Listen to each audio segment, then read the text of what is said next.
시편 15편은 특별히 질문으로 말씀을 시작합니다. 여호와여, 주의 장막에 머무를 자 누구오며 주의 성산에 사는 자 누구오니까 하면서 이 질문으로 시작하는데요. 여기서 말하는 성산이라고 하는 건 여호와의 거룩한 산, 그러니까 직역하면 그렇게 뜻이 되겠지만, 이제 광야에서 있었던 어떤 성막이나 어떤 그런 장막교회, 그런 광야교회를 뜻하기도 하고, 동시에 예루살렘 성, 그러니까 나중에 다윗 시대에 지었던 그 예루살렘 성도 이제 성산이라는 표현들을 계속 사용했기에, 어느 곳이든 조금 더 쉽게 설명하면 하나님이 임재한 장소, 하나님이 역사하신 장소라고 볼 수 있겠습니다. 그래서 이 질문을 좀 직역해 보면요, 하나님의 임재 가운데 살 수 있는 사람은 누굽니까? 라고 질문하는 이 본문이 등장하는 겁니다. 그리스도인들은 누구나 이제 하나님의 임재하심, 또 하나님의 충만하심을 좀 기대하며 갈망하며 살아갑니다. 그렇게 이 시인의 질문, 이 다윗의 고백은 사실 신앙인으로서 마땅히 해야 할 질문으로 이해할 수 있습니다. 그리고 그 질문에 대해서 2절에서 이렇게 자문자답하고 있는데요, 마치 누군가를 교육하기 위해서, 어떤 리더를 세우기 위해서 진리를 가르쳐주기 위해 한 것처럼 자문자답하고 있습니다. 2절에 보면요, 정직하게 행하며 공의를 실천하며 그의 마음에 진실을 말하며 라고 하면서 쭉 이야기를 시작합니다.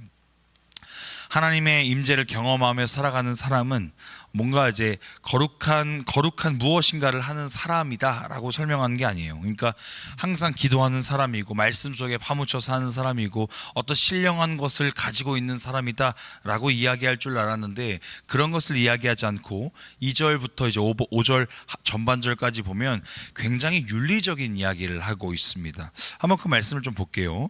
2절부터 5절 전반절까지 이렇게 써 있죠. 정직을 행하며 공의를 실천하며 그의 마음에 진실을 말하며 그의 혀로 남을 허물하지 아니하고 그의 이웃에게 악을 행하지 아니하며 그의 이웃을 비방하지 아니하며 그의 눈은 망령된 자를 멸시하며 여호와를 두려워하는 자들을 존대하며 그의 마음에 서원한 것은 해로울지라도 변하지 아니하며 이자를 받으려고 돈을 구워주지 아니하며 뇌물을 받고 무죄한 자를 해하지 아니하는 자다라고 이야기합니다. 굉장히 어떤 신령한 것을 이야기할 줄 알았는데 어떤 삶의 어떤 윤리적인 부분들을 이야기하고 있다라는 것입니다. 이 말씀을 있는 그대로 좀 읽어보면, 이렇게 행하는 자가 하나님의 임재하심을 경험하는 자겠구나라고 생각을 할 수도 있겠어요. 그런데 은혜 충만한 사람의 조건부로서 이 이야기를 한 것이 아니라, 사실 구체로 살펴보면 이 말씀을 주신 그 이유가 조금 더 명징하게 드러나겠다 싶습니다. 구체로 살펴보면요, 요약해보면 대략 한 4가지 정도로 이제 이야기를 하고 있습니다. 정직을 행하는 것, 그 사람의 이제 하나님의 충만하심을 입은 자다, 그 경험하는 자다라고 이야기하는 거거든요. 정직을 행하는 게 곧 마음의 진실함과 연결되니까요. 그리고 자신의 혀로 이웃을 비방하지 않는다, 악을 행하지 않는다라고 이야기해요. 그리고 세 번째는 마음에 서원한 것을 꼭 지키는 사람이다라고 이야기하고요. 돈으로 사람에게 악을 행하지 않는 사람이다라고 그렇게 이야기합니다. 이 조건들을 좀 가만히 살펴보면요, 오히려 2가지 이제 방향성을 가지고 있음을 좀 보게 됩니다. 첫 번째는 내적인 방향성입니다. 그러니까 내 마음 안에서 발동되는 이 동기들, 내 마음 안에서 뭔가 작정해야 되는 것들과, 그리고 외적인 방향성이에요. 내가 실천하며, 타인을 향하여 실천하며 사는 삶에 대해서 이야기하는 겁니다. 그러니까 이 말씀은 곧 어떤 하나님의 임재하심을 경험한 사람은 이런 조건을 가지고 있는 사람이다 라고 어떤 인과관계를 말하는 것이 아니고, 이런 내적인 방향 그리고 외적인 방향, 그냥 이 삶 전체 전인격적으로 하나님 앞에서 바르게 사는 사람이다 라고 하는 것을 이야기하고 있는 겁니다. 오히려 우리가 지금까지 시편을 쭉 묵상해 왔지 않습니까? 그럴 때 이제 의인이라고 하는 존재들과 악인이라고 하는 존재들을 이제 극렬하게 좀 이렇게 분리해서 계속 이야기해 왔습니다. 그런데 그 내용 가운데 같은 맥락을 좀 하고 있는 겁니다. 의인과 악인이 결국 어떤 특정한 행동을 했을 때 의인 또는 악인으로 분류가 되는 것이 아니라, 내적으로 외적으로도 의인이고, 내적으로도 외적으로도 악인이었다라고 하는 걸 계속해서 시편은 이야기했거든요. 조금 더 쉽게 생각하면요, 하나님이 그 마음에 하나님이 안 계신 사람은, 어쩐 하나님의 살아계심을 믿지 않는 그런 악인들은 그냥 악을 행하기에 서슴지 않는다라고 계속 해왔던 겁니다. 거짓을 행하기에 마음에 거리낌이 없었다라고 이야기하는 거죠. 왜냐하면 그의 마음에 하나님이 안 계시기 때문이다. 그러니 그 사람들은 악인이다라고 이야기해 왔었던 거예요.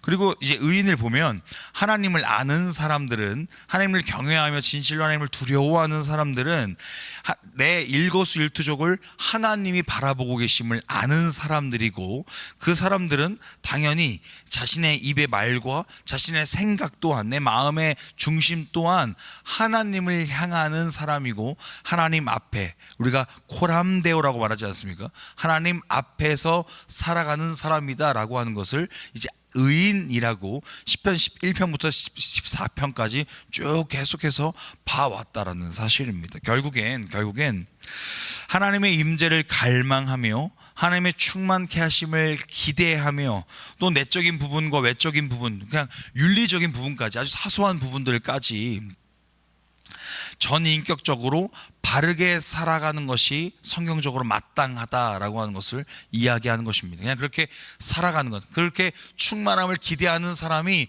당연하게 그런 삶을 살아갈 수밖에 없고, 성경은 그 사람을 의인이다라고 부른다라는 것입니다. 그랬을 때 오늘 이 말씀에, 이 첫 번째 질문에 우리의 일상들 좀 돌아봤으면 좋겠습니다. 기독교인이라고 해서 그냥 어떤 정신적으로만 좀 고결하고 순결한 것을 말하는 것이 아닙니다.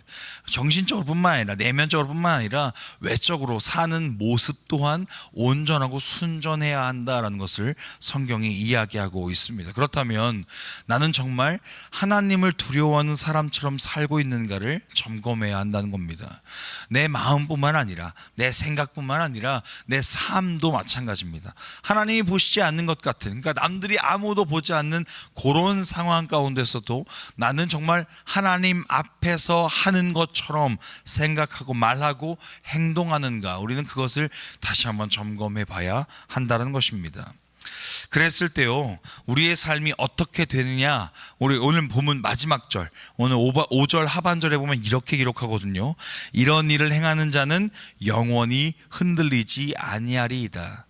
성경이 기록 자체가 좀 조건부로 계속 보일 수밖에 없어요. 그런 조건부가 아니라 하나님을 아는 자는 마땅히 이런 삶을 살 수밖에 없고, 이런 삶을 사는 자는 곧 하나님 안에 거하는 자니까, 오늘 말씀 마지막처럼 하나님 안에 거하는 자는 결코 영원히 흔들리지 아니하는 자다라고 이야기하는 거죠.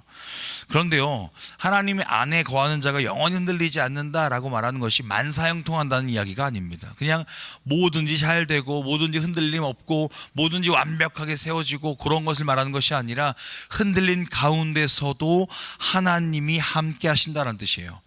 흔들린 가운데서도 넘어지고 자빠지고 나뒹구는 그런 삶이 아니라, 그 흔들림 가운데서도 하나님께서 다시 일으켜 세우시고 하나님께서 온전히 회복시키신다라는 것을 성경이 계속해서 이야기하고 있습니다.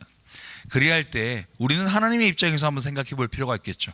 하나님의 입장에서 하나님의 임재를 갈망하면서 내면적으로나 외적으로나 정말 하나님 모시기에 아름다운 삶이요, 그런 코람데오 삶을 막 열심히 살아내는 자에게 하나님께서 그 자를 보시면, 그 사람을 보시면 어찌 축복하지 않을 수 있겠습니까?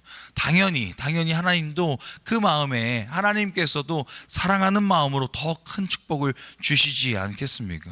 여기서 말하는 축복은 결국 우리에게 복이 영화가 아니라 하나님이 함께 하시는 복이다라고 하는 것이죠. 그랬을 때요, 흔들림 속에서도, 지금 우리가 태풍이 막 시작되고 뭐 지면이 젖어서 뭔가 이렇게 지면이 막 흘러내리고 막 이런 상황 가운데서도 우리가 가만히 생각해 보면 비 온 뒤에 땅이 굳는다고, 정말 더욱더 흔들리는 상황이 있을지라도 하나님은 그것을 더 굳은 땅으로 인도해 가시는, 하나님께서 더 그 흔들림이 아니라 더 온전하게 뿌리 내려가게 하시는, 더 연단케 하시는 하나님이심을 성경은 이야기하고 있다는 것입니다. 그랬을 때요, 우리가 기억해야 할 것은 우리의 삶이 내면적으로나 또 외적으로나 다시 한번 하나님 앞에 바르게 살아가고 있는가를 점검해야 한다는 것입니다. 더 나아가서요, 그 삶을 살아낼 때 우리 하나님께서 우리를 포기치 않으시고 우리를 흔들림 가운데 내버려 두지 않으시고 우리를 더 큰, 더 아름다운, 더 선한 길로 인도해 가신다는 사실을 성경이 이야기하고 있으니, 오늘 우리의 삶 가운데 정말 그 말씀 의지하면서 하나님 앞에 그 코람데오의 삶을 다시 한번 살아내는 우리 모든 풀양기 성도님들 되시길 주님의 이름으로 축복합니다.